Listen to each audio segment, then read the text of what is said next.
Hello dear students, स्वागत आहे तुमचं माझ्या या ऑनलाईन लेक्चर सिरीज मध्ये ज्याचं नाव आहे my English teacher.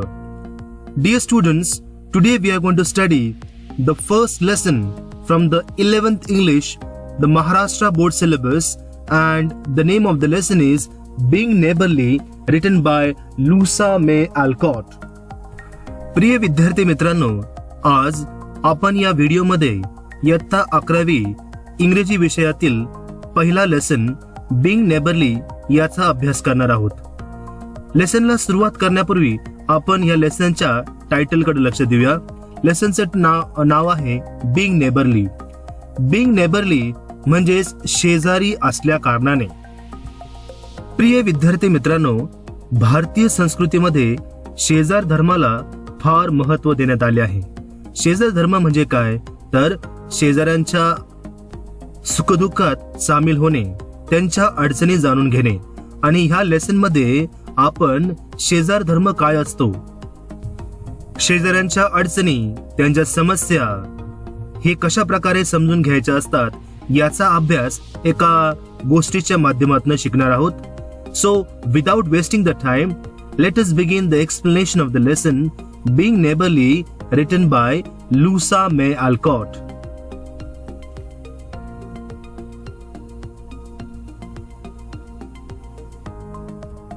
So before starting the explanation of the lesson, let's know about the writer. Dear students, the name of the writer is Louisa May Alcott.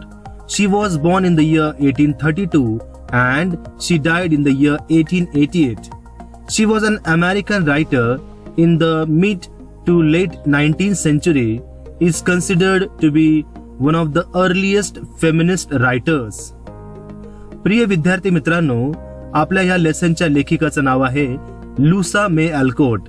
यांचा जन्म 1832 मध्ये झाला आणि 1888 मध्ये त्या मरण पावल्या.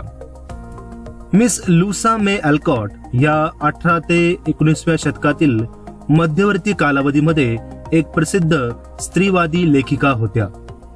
Out of the several books she wrote, her series beginning with the Little Women has been hugely popular among the masses and the critic alike for a century and a half.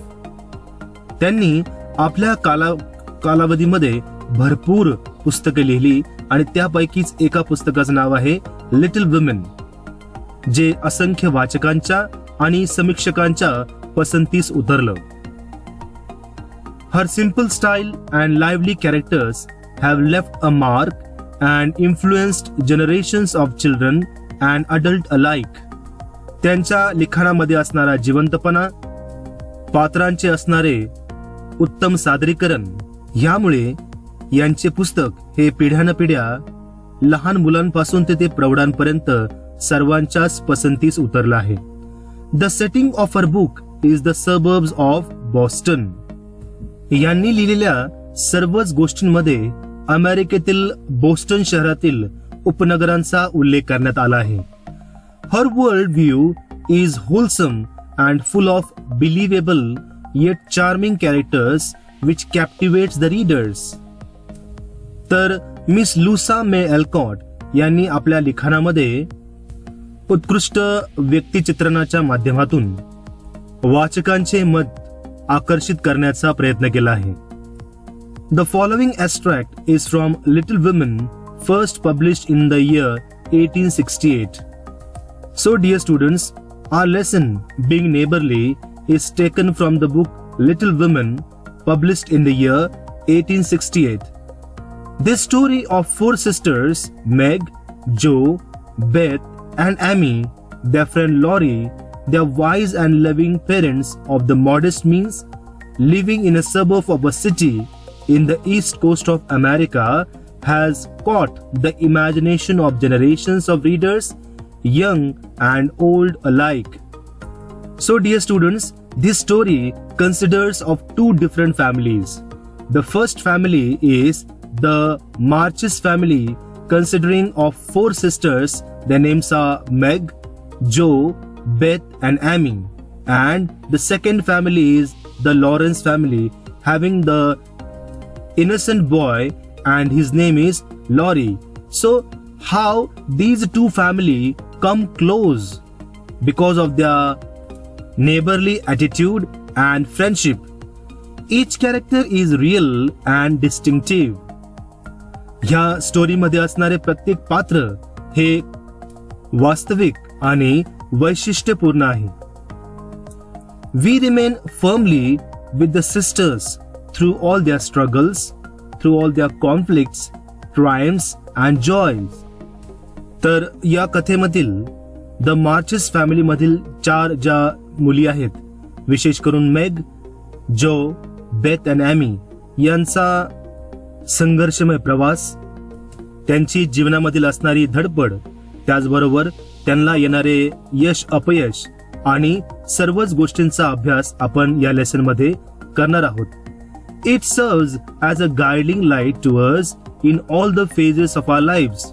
So dear students, by studying the life of these 4 girls, we really learn the importance of life.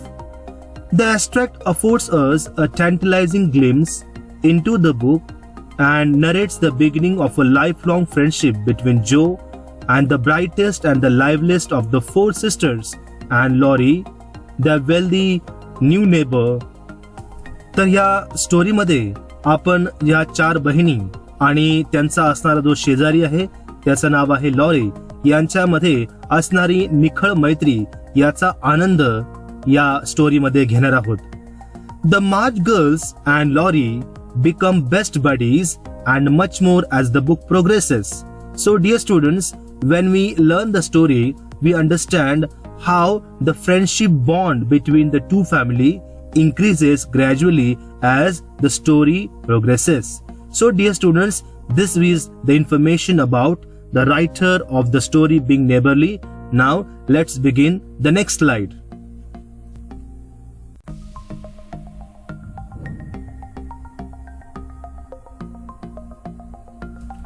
So dear students, in our story we have 2 different families, 2 neighbors. The name of the first family is the Marches family and the second name is Mr. Lawrence family. Now let us see their economical condition. So the Marches family is a middle class family with a very simple lifestyle. So March family मध्ये एकूण 4 मुली आहेत. त्या मुलींची नावं बघा, Jo, Meg, Beth and Amy. So out of these 4 girls, the first one, Jo, is the main character of the story. Now let us see the information about the Lawrence family. The Lawrence family is a rich family living in a big mansion. Mr. Lawrence is the owner of the mansion. He is the grandfather. Laurie is the grandson of Mr. Lawrence. तर the Lawrence family हे एक श्रीमंत कुटुंब आहे आणि या कुटुंबामध्ये एकूण फक्त 2च लोक राहतात. Mr Laurence the grandfather and Laurie the grandson of Mr Lawrence.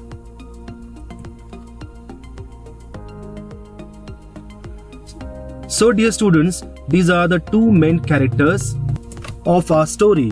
The first one is Jo. Jo is the daughter of Mrs. March, and let us see her character sketch. Jo is a kind girl. She is naughty and a social creature.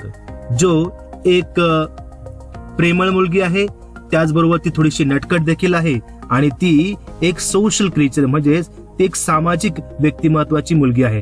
तिला लोकांशी मैत्री करायला, त्यांच्याशी बोलायला आवडत आहे. Now the second character is Laurie. Laurie is the grandson of Mr. Lawrence. Mr. Lawrence यांचा तो नातू आहे. Okay? Now let us see the character sketch of Laurie.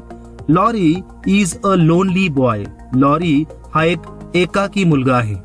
Second, he is an orphan child. So in this story, we come to know that he has no parents. So I have said him as a orphan child. Third, he is an unsocial person.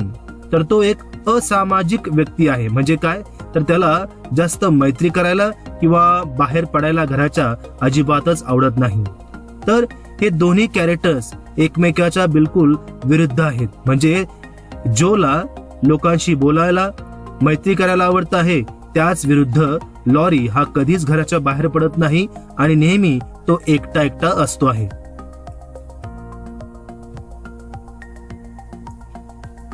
So before starting the explanation of the lesson, dear students, let's have a quick look of the story.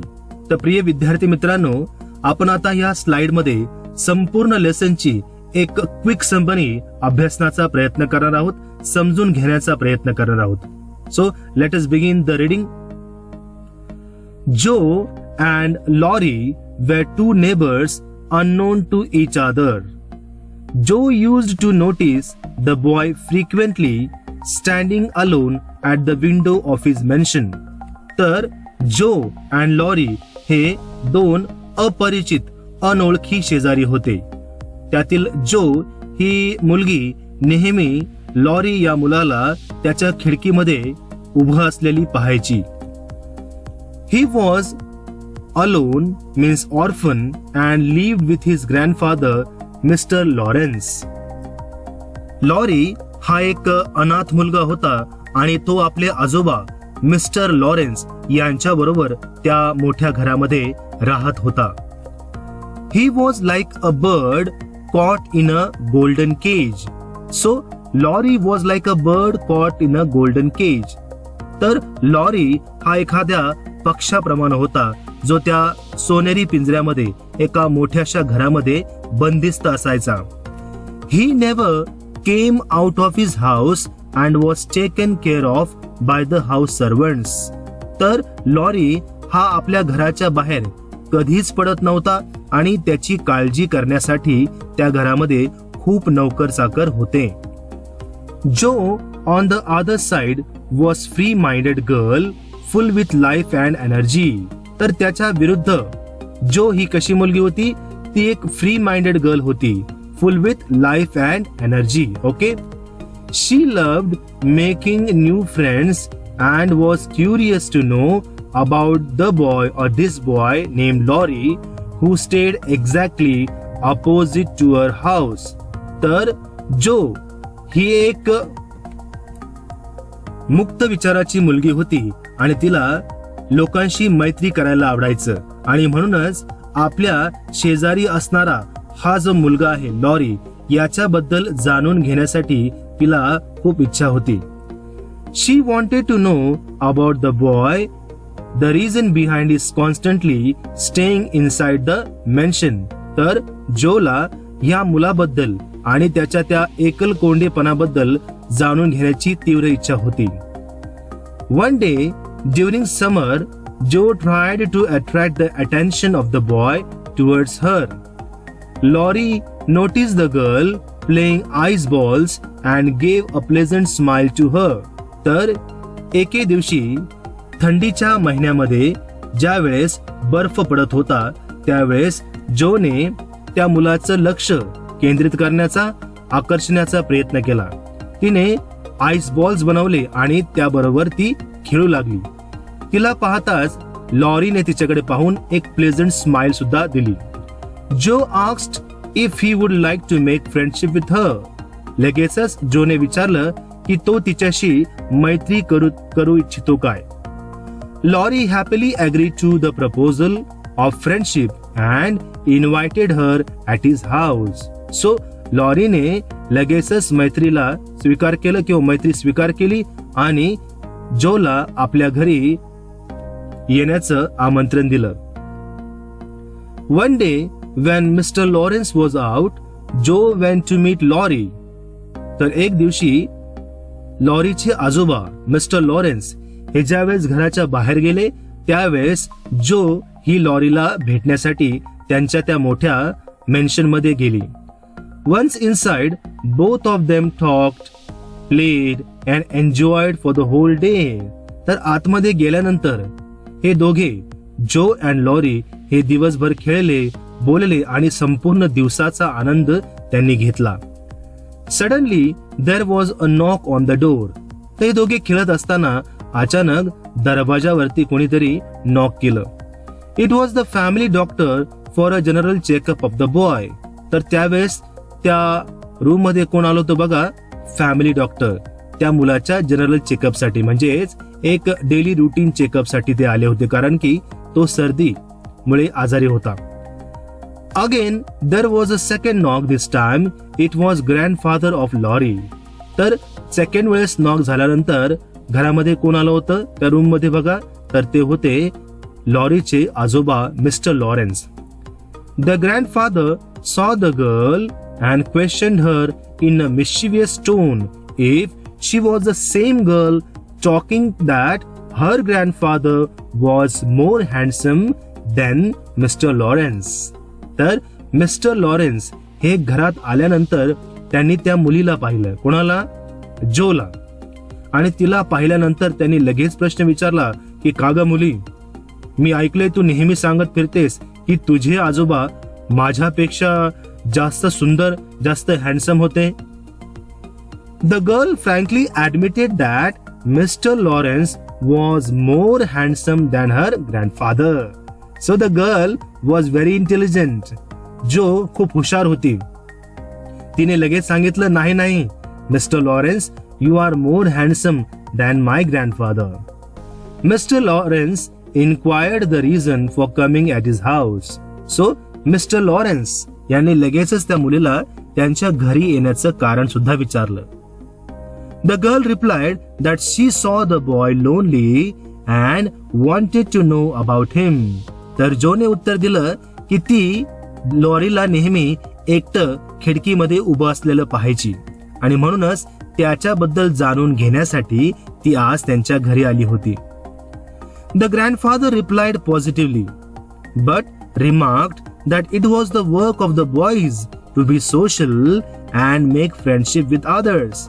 So लगेचच mister Lawrence यांनी तिला हसत होकार दिला आणि म्हणाले, मात्र मैत्री करणे, अनोळखी व्यक्तीशी बोलणे हे फक्त मुलांचं काम आहे, मुलींचं काम नाही. तर या लेसन मध्ये आपल्याला बघा, पुरुष प्रधान संस्कृती ही त्या काळामध्ये सुद्धा किती वर्चस्वाला होती हे आपल्याला शिकायला मिळत आहे.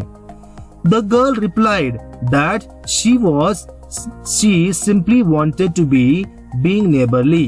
So Joe, the girl, told Mr. Lawrence that she had no other interest. तिला बाकीचं अजिबातच समजण्याची किंवा जाणून घेण्याची इच्छा नव्हती. तिला फक्त एक उत्कृष्ट शेजारी व्हायचं होतं आणि लॉरीशी मैत्री करायची होती. So dear students, by this way we have studied the total lesson in one slide. I hope you have understood the lesson. Now in the next slide we are going to begin the page by page explanation of the lesson being neighborly.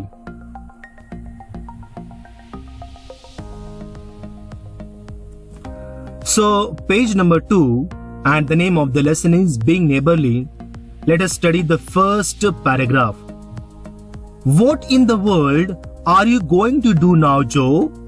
Asked Meg one snowy afternoon as her sister came trampling through the hall in rubber boots, old skew and hood. Skew means an infant short jacket and a hood, with a broom in one hand and a shovel. Shovel म्हणजे फावडे and a shovel in the other hand. तर जो तू आता नक्की काय करणार आहेस? एका बर्फाळ दुपारी टोपी असलेला ढगाळ जुनाट झगा आणि रबरी बूट घालून, एका हातात झाडू आणि दुसऱ्या हातात चक्क फावडे घेऊन दनादन पावलं आपटीत दिवाण खाण्यात शिरणाऱ्या आपल्या बहिणीकडे पाहत मेघने विचारले. So Meg said, going out for exercise, answered Joe with a mischievous twinkle in her eyes. So mischievous means खोडकर. So मी व्यायाम करायला चालली आहे. जो सेड, मी व्यायाम करायला चालली आहे. मिश्किल डोळ्यांनी मेघकडे पाहत जोने उत्तर दिले. I should think 2 long walks this morning would have been enough. तर लगेचच मेघ म्हणाली की मला वाटतं सकाळच्या 2 लांब फेऱ्या पुरेशा होतील. It's cold and dull out and I advise you to stay warm and dry by the fire as I do said Meg with a shiver. So Meg was shivering. Shivering करणे म्हणजे थरथर कापणे. So dear students, as it was a summer season and as there was a snowfall continuously, so Meg suggested her sister Jo to stay inside the house. Meg जोला म्हणाले की बाहेर खूप थंड आणि कंटाळवाणं वातावरण आहे, त्यामुळे माझा सल्ला विचारशील तर आपल्या घरातील शेकोटीपाशी ऊब घेत तू कोरड्यानं आत राहावंस असं मी म्हणेल. थंडीने कुडकडत मेघ आपल्या बहिणीला म्हणाली. Never take advice, can't keep still all the day and not being a pussy cat. I don't like to doze by the fire. I like adventures and I'm going to find one. So Joe said to Meg that she does not like sitting like a pussycat, dozing in front of the fire. Dozing म्हणजे डुलकी घेणे. तर जो लगेचच म्हणाले आपल्या बहिणीला की कधीही सल्ला घेऊ नये. मी काही मांजरासारखी दिवसभर एका जागी निश्चिल बसू शकत नाही आणि शेकोटीपाशी डुलक्या काढत बसायला मला आवडत देखील नाही. मला काहीतरी साहस करायला आवडतं आणि मी तसंच काहीतरी शोधणार आहे.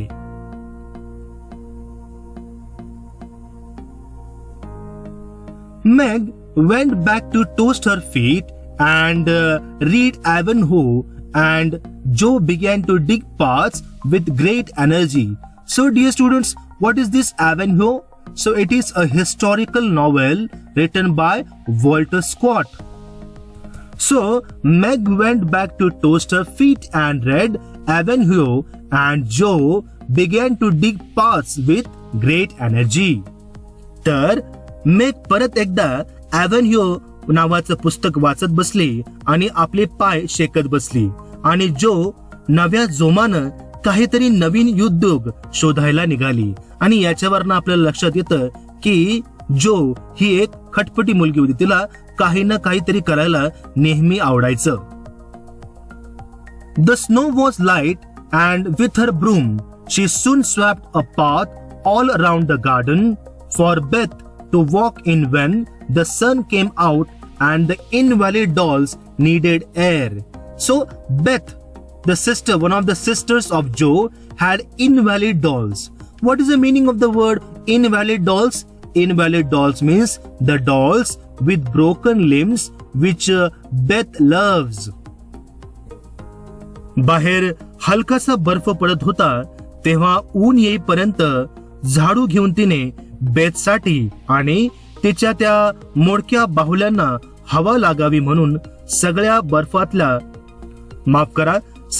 बागेतला बर्फ साफ करून पायवाट तयार केली. Now the garden separated the Marches' house from that of Mr. Lawrence. Both stood in the suburb of the city, which was still country-like, with groves and lawns. Groves means Rukshavatika, and lawns, large gardens and quiet streets. तर प्रिय विद्यार्थी मित्रांनो, या बागेने त्यांचे म्हणजेच मार्च कुटुंबाचे घर आणि शेजारच्या मिस्टर लॉरेन्सचे घर दोन्ही वेगळी केली होती.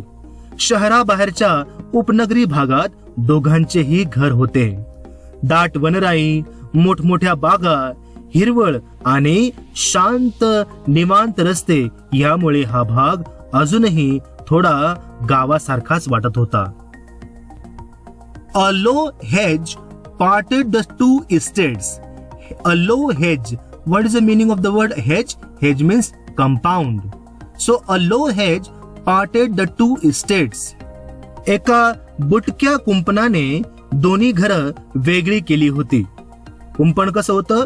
छोटसं बुटकं. On one side was an old brown house looking rather bare and shabby. Shabby means फार जुनाट झालेला. So on one side was an old brown house looking rather bare and shabby, robbed of the vines that in the summer covered its wall and the flowers which then surrounded it. तर एका बाजूला विटकरी रंगाचं फार जुनाट दिसणारं घर होतं. उन्हाळ्यात त्या घराच्या भिंती वेलांनी वेढल्या जायच्या आणि त्या वेली फुलांनी बहरून जायच्या. On the other side was a stately stone mansion, plainly betokening every sort of comfort and luxury, from the big coach house and well-kept grounds to the conservatory and the glimpses of lovely things one caught between the rich curtains. So there was a big mansion having many things, luxury gardens and conservatory also. Conservatory म्हणजे काय बघा, a glass room outside the house used as a greenhouse too. तर वृक्ष सुरक्षित ठेवण्यासाठी असणारे स्थळ. तर एके बाजूला मिस्टर मार्च यांचं घर होतं जे खूप जुनाट आणि शाबी वाटत होतं आणि त्याच्या अगदी विरुद्ध बाजूला कोणाचं घर होतं, मिस्टर लॉरेन्स यांचं, जे खूप श्रीमंत होते आणि त्यांच्या घराच्या अवतीभोवती खूप सुशोभित करणाऱ्या वाटणाऱ्या गोष्टी होत्या.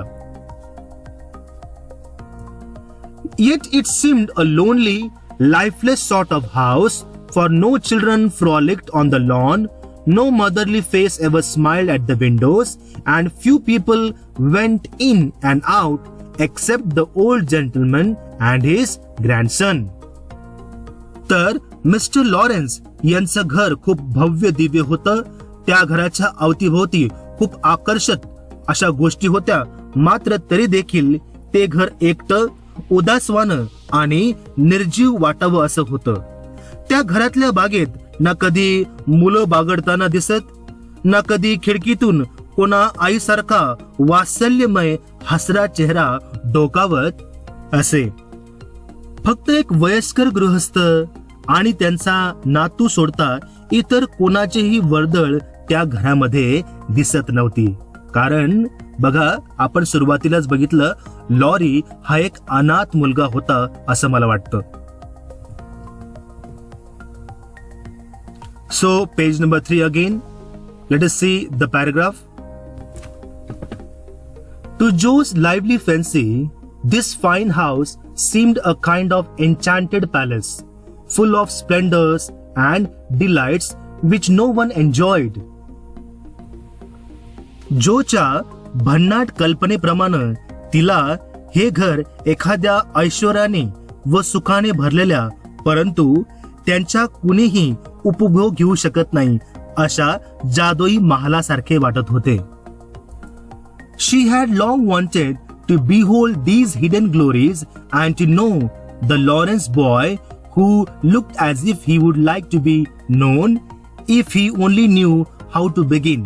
So Joe always wanted to know the hidden glories of the Lawrence family. Hidden glories means, guess the meaning of the hidden glories in the text. Hidden glories means the secret, the richness of the Lawrence family. जोला Lawrence फॅमिलीचे ते दडलेले वैभव निरखून पाहायचे होते. अशी सुप्त इच्छा मनीषा तिच्या मनात केव्हापासून होती आणि लॉरेन्स या मुलाविषयी सुद्धा तिला जाणून घ्यायचे होते. Since the party, she had been more eager than ever and had planned many things of making friends with him, but he had not been seen lately, and Joe began to think he had gone away. When she one day spied a brown face at an upper window, looking wistfully down into their garden, they were Beth and Amy were snowballing one another. So one day, when Joe spied a brown face at an upper window, looking wistfully means longingly, sadly thinking of the past, down into their garden, where Beth and Amy, the sister of Joe, were snowballing one another.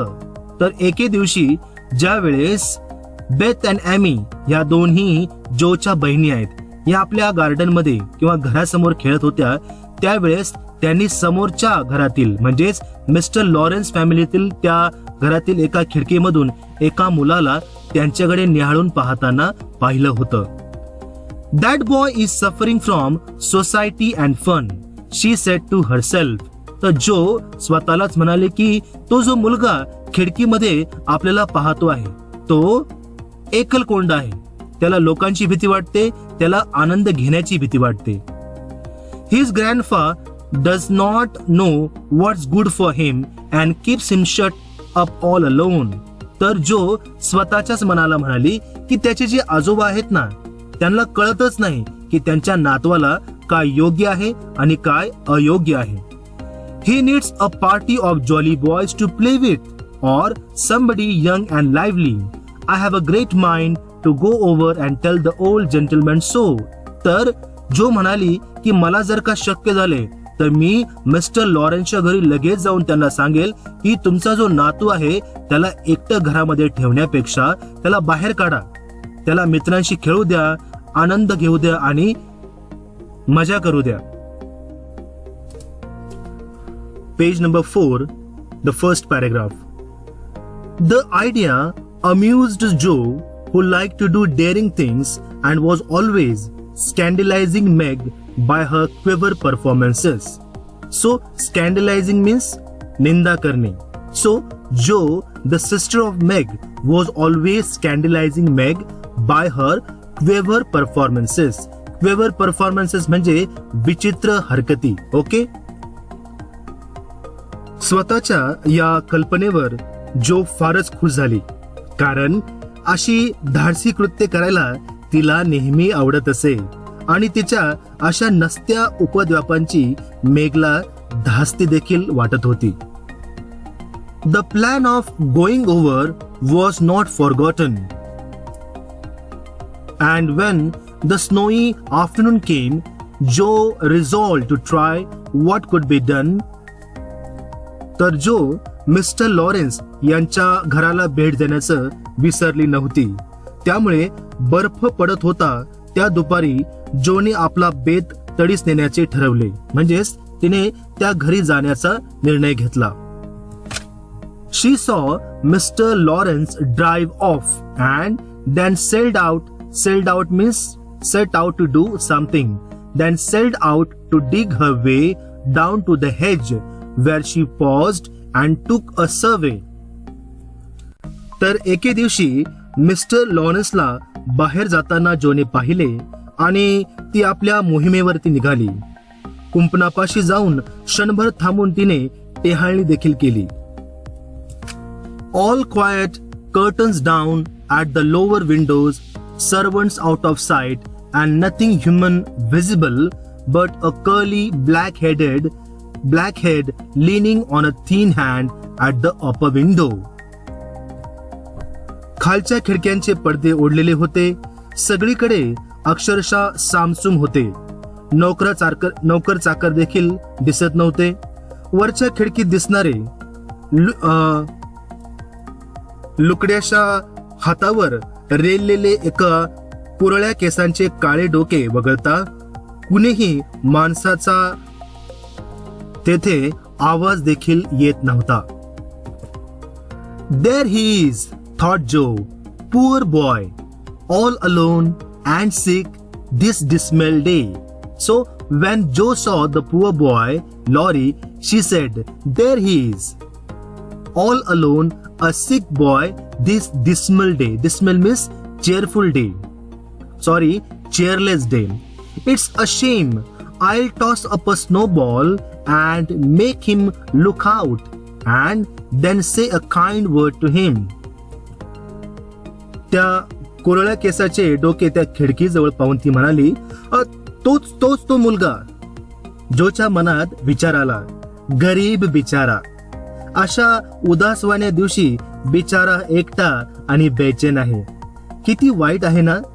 एका बर्फाचा गोळा मी आता वर फेकते म्हणजे तो बाहेर निघेल आणि मला त्याची प्रेमानं विचारपूस सुद्धा करता येईल. आता याच्यावरनं आपल्याला लक्षात येतं की जोला त्या मुलाबद्दल खूपच कळवळा होता. Up went a handful of soft snow and the head turned at once, showing a face which lost its listless look into a minute. Listless look means what type of look? Listless means lacking energy. So up went a handful of soft snow, and the head turned at once, showing a face which lost its listless look in a minute, as the big eyes brightened and the mouth began to smile. So Laurie the boy, who was sleeping in the room, saw the girl playing the ice ball, the snowball, and he gave her a pleasant smile. Joe nodded and laughed and flourished her broom as she called out. To flourish means to wave. तर त्या मुलानं जोकडं पाहताच तिने त्याच्याकडं हात करून waving करण्याचा प्रयत्न केला.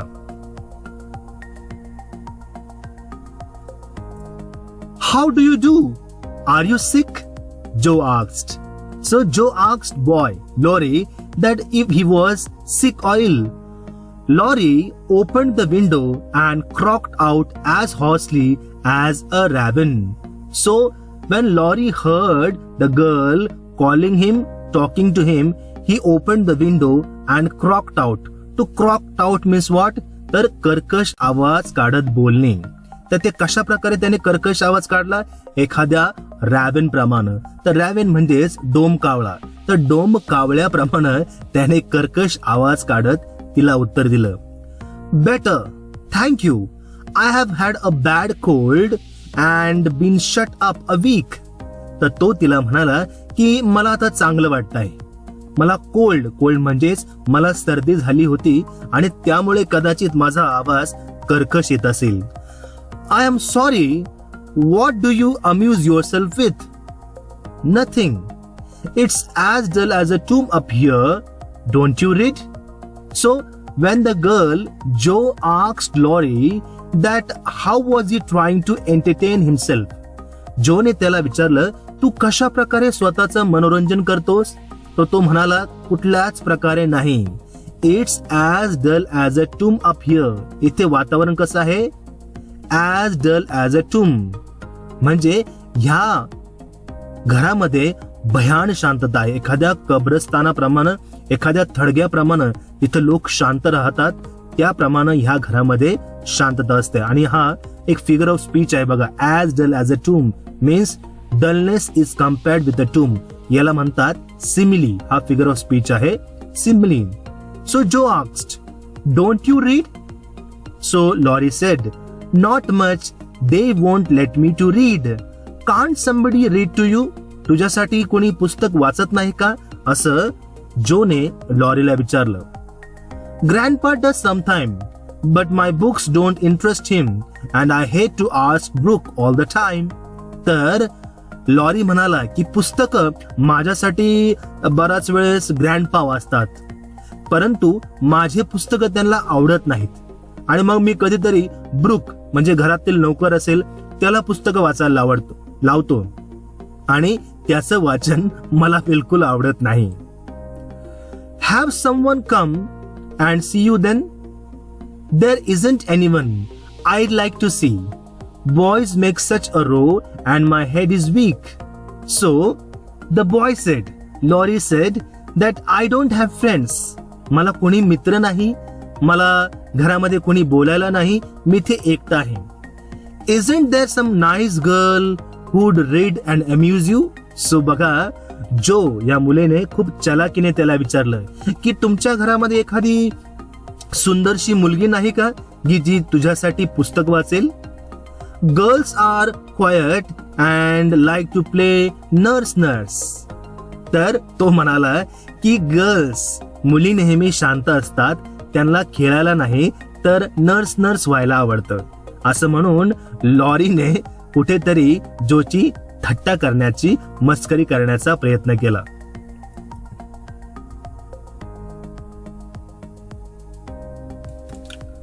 Don't know any.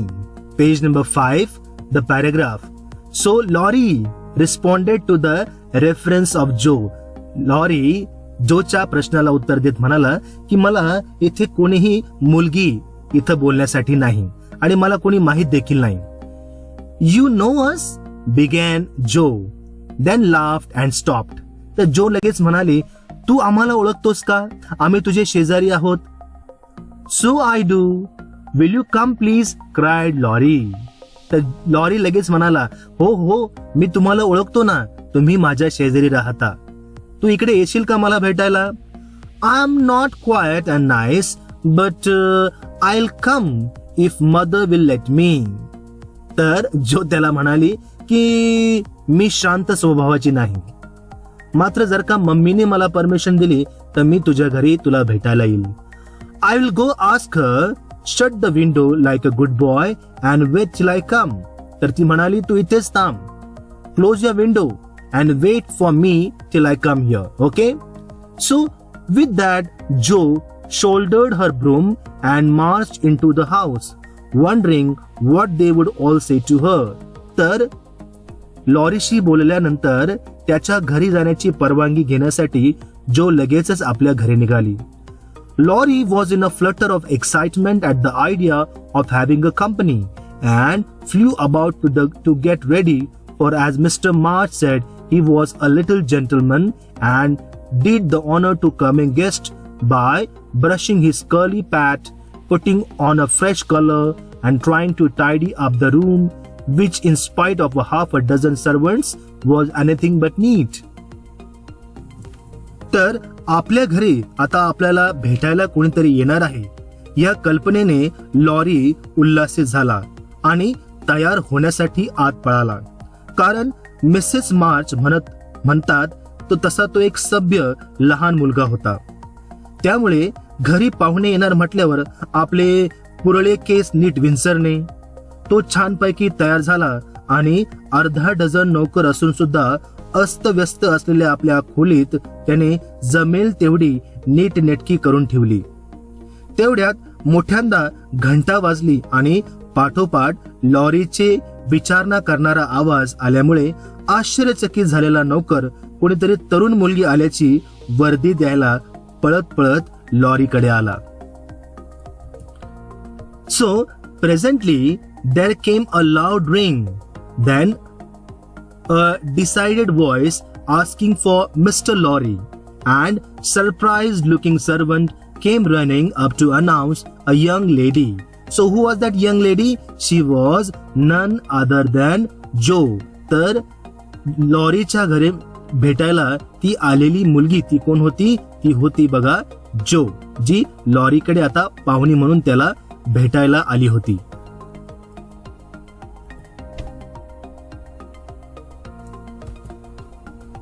All right, show her up. It's Miss Joe, said Lorry, going to the door of his little parlor to meet Joe, who appeared looking rosy and quite at her ease, with a covered dish in one hand and Beth's 3 kittens in the other hand. Kittens means मांजराचं पिल्लू. So Joe had brought a gift for Lorry. And what was the gift? It was a kitten in one hand and in the other hand there was a covered dish. Here I am, bag and baggage, she said briskly, means fastly. Mother sent her love and I was glad if I could do anything for you. तर जो लॉरीला म्हणाली की ही मी आले माझं सामान सुमान घेऊन. जो उत्साहाने म्हणाली, आईने तिच्या प्रेमळ शुभेच्छा देखील पाठवल्या आहेत. तुझ्यासाठी मी काहीतरी करू शकेल म्हणून तिला बरं वाटलं. Meg wanted to bring some of her black mange. She makes it very nicely, and Beth thought her cats could be comforting. I knew you would laugh at them, but I couldn't refuse. She was so anxious to do something for you. So, the sisters of Joe had given 2 different gifts for the boy Lorry. So, what was the gift? Let us see. तर जो लॉरीला म्हणाली की मेघच्या हातचं बदामाचं pudding मी न्यावं अशी तिची खूप इच्छा होती. ती खूप मस्त बनवते आणि बेथला वाटलं की तिच्या मांजरी बघून तुला बरं वाटेल. तू त्यांना हसशील हे मला ठाऊक आहे, पण मी नाही म्हणू शकले नाही कारण तिलाही काहीतरी तुझ्यासाठी करण्याची इच्छा होती आणि म्हणून हे दोन्ही गिफ्ट मी तुझ्यासाठी घेऊन आले आहे. It so happened that Beth's funny loan was just the thing, for in laughing over the kids, Laurie forgot his bashfulness. Bashfulness means shyness and grief socially at once. बेथची ही मांजर पाठवण्याची कल्पना ऐकून लॉरीला इतकी मजा वाटली की तो हसता हसता तो आपला लाजाळूपणा पार विसरून गेला आणि क्षणार्धात मन मोकळा झाल्यासारखं त्याला वाटलं. That looks too pretty to eat, he said, smiling with pleasure as Joe uncovered the dish and showed the black mange, surrounded by a garland of green leaves and the scarlet flowers of Amy's pet geranium. हिरव्या पानाने आणि ॲमेच्या आवडत्या त्या जर्मॅनियमच्या फुलांनी सुशोभित केलेली पुडिंगची dish जोने उघडून दाखवताच lorry आनंदाने उद्गारला की हे इतके सुंदर दिसते की ते लगेचच खावंसं मला वाटतं आहे. It isn't anything, only they all felt kindly and wanted to show it. Tell the girl to put it away for. तर जो लॉरीला म्हणाले की त्यात विशेष काहीच नाही. माझ्या सर्व बहिणींना तुझ्याविषयी अनुकंपा वाटली म्हणून काहीतरी करावंसं, तुला काहीतरी भेट द्यावीशी त्यांना वाटली आणि म्हणूनच या दोन्ही गोष्टी मी तुझ्यासाठी घेऊन आले आहे.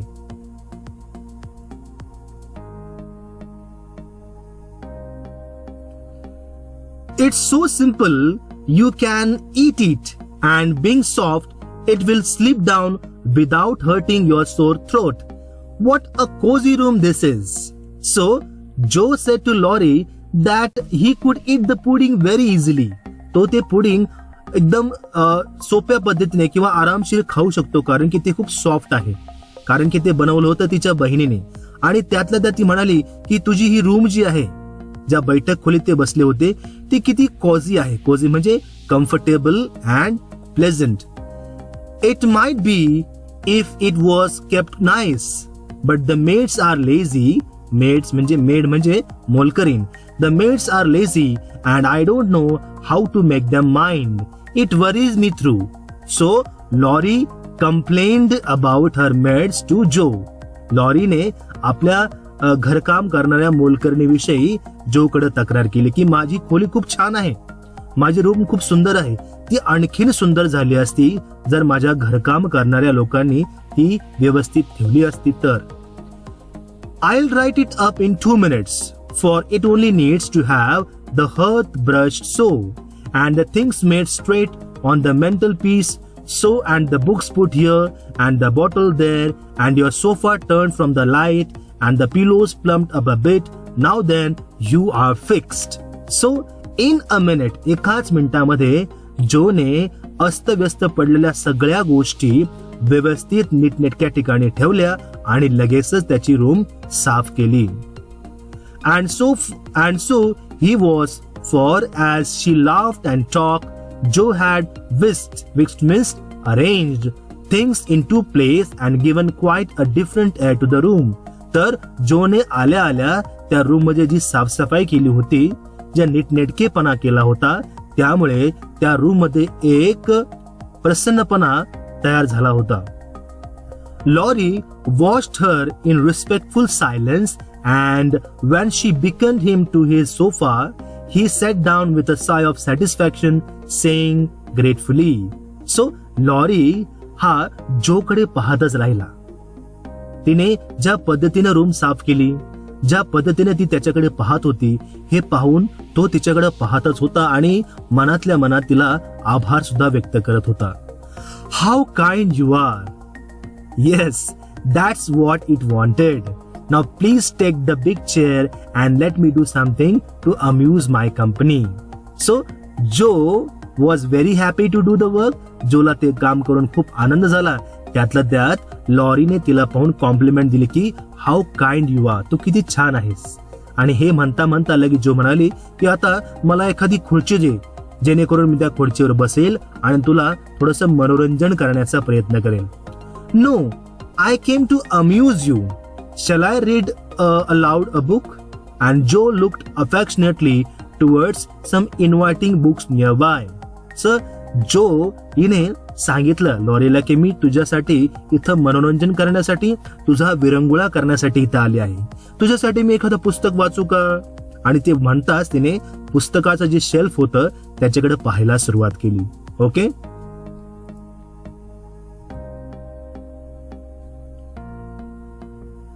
Thank you. I have read all those, and if you don't mind, I would rather talk, answered Laurie. So Laurie said, I don't want to hear the books. I don't want to read the books now. मला पुस्तक वाचून दाखवू नकोस. त्यापेक्षा मला तुझ्याशी बोलायला आवडेल. Not a bit. I will talk all day if you will only set me going. तर जो म्हणाली, मी इतकी बडबडी आहे की तुझी इच्छा असेल तर एकदा जर का मला चावी फिरवली तर मी दिवसभर सुद्धा बोलू शकते. Beth says, I never know when to stop. Is Beth the rosy one who stays at home a good deal and sometimes goes out with a little basket? Asks Laurie with the interest. Yes, that's Beth. She is my girl and a regular good one she is too. तर जोने आपली बहीण Beth हिचा विषय काढताच lorry म्हणाला की Beth म्हणजे ती गुलाबी गोरी मुलगी का? दिवसभर घरी असते आणि कधीतरी लहानशी बास्केट घेऊन बाहेर जाते ती? लॉरीने कुतूहलाने विचारलं.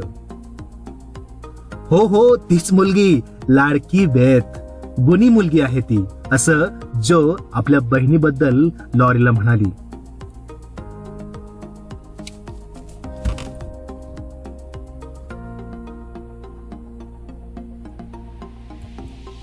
The pretty one is Meg and the curly-haired one is Amy, I believe.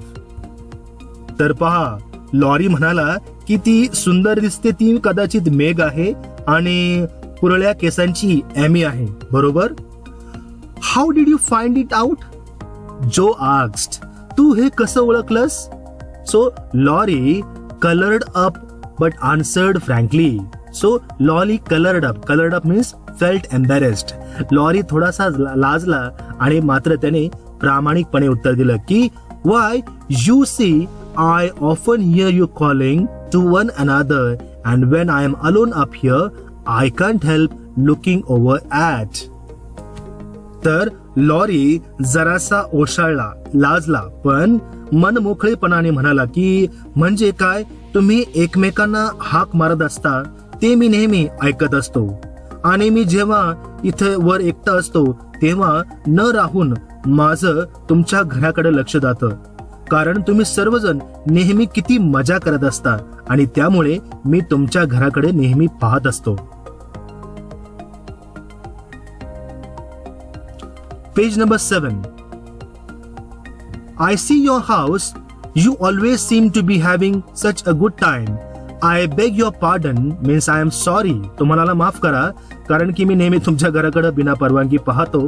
For being so rude, but sometimes you forget to put down the curtain at the window where the flowers are. So Laurie याने जोला सांगितलं की माफ कर, पण तुला तुझ्या घराबद्दल एक गोष्ट सांगायची की तुमच्या घराच्या खिडकीमध्ये तुम्ही जी फुलदाणी ठेवता त्या फुलदाणीला तुम्ही कर्टन लावत नाहीत किंवा तो पडदा बंद करत नाही आणि त्यामुळे ते फुलं नेहमी सुकून जातात.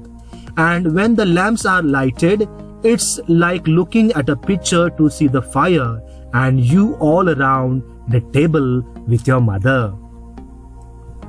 तर लॉरी जोला बोलता बोलता म्हणाला की माझ्या अगोचरपणाबद्दल मला माफ कर, पण जेव्हा तुम्ही फुलांच्या खिडकीचे पडदे लावायला विसरता तेव्हा दिवे लागल्यानंतर पेटलेली शेकोटी आणि टेबलाभोवती आई बरोबर बसलेल्या तुम्ही सर्वजण हे दृश्य पाहून एखाद्या चित्राप्रमाणे त्याला भासते आणि याच्यावरनं आपल्याला लक्षात येतं की तो त्याच्या आई वडिलांना किती मिस करतो ते. Her face is right opposite and it looks so sweet behind the flowers. I can't help watching it. I haven't got any mother, you know. And Laurie poked the fire to hide a little twitching of the lips that he could not control. So, when Laurie was talking to Joe, he said that he had no mother. तो म्हणाला की मी पोरका आहे, मला आई नाही, आणि म्हणून मी ज्यावेळेस तुमच्या कुटुंबाकडे पाहतो त्यावेळेस मला माझ्या आईची आठवण येते. आणि असं म्हणता म्हणता तो लगेच थोडासा रडवेला झाला. The solitary, hungry look into his eyes went straight to Joe's warm heart. त्याच्या डोळ्यातला तो एकाकी आतुर भाव जोच्या हळव्या मनाला थेट जाऊन भिडला. She had been so simply taught that there was no nonsense in her head, and at 15 she was as innocent and as frank as any child. तर तिच्यावरच्या साध्या संस्कारामुळे कसलेही निरर्थक विचार तिच्या डोक्यात येत नव्हते, आणि एक 15 वर्षाच्या मुलीप्रमाणे ती मनानं अगदी मोकळी आणि निरागस होती. आणि म्हणूनच तिला लॉरीची अक्षरशः कीव आली. Laurie was sick and lonely and feeling how rich she was in home and happiness. She gladly tried to share it with him. Her face was very friendly and her sharp voice unusually gentle as she said. Okay? तर प्रिय विद्यार्थी मित्रांनो, lorry आजारी होता आणि एकटाही होता. जोचं घर आणि ती आनंदाने किती समृद्ध आहे आणि किती सहजपणे तिने तो आनंद त्याला देऊ केला हे त्याला जाणवत होतं. ती आपुलकीने आणि आपल्या तीक्ष्ण आवाज, मृदू आवाजाने त्याला म्हणाली. आता ते काय म्हणाली याच्यासाठी तुम्हाला या लेसनचा पार्ट 2 पाहावा लागणार आहे.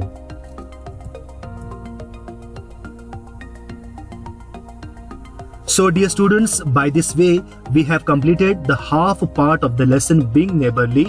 Now we are going to continue the lesson in the second part also. For that, you please subscribe to my YouTube channel, that is My English Teacher. On that you can see the second part of the lesson being neighborly. Thank you.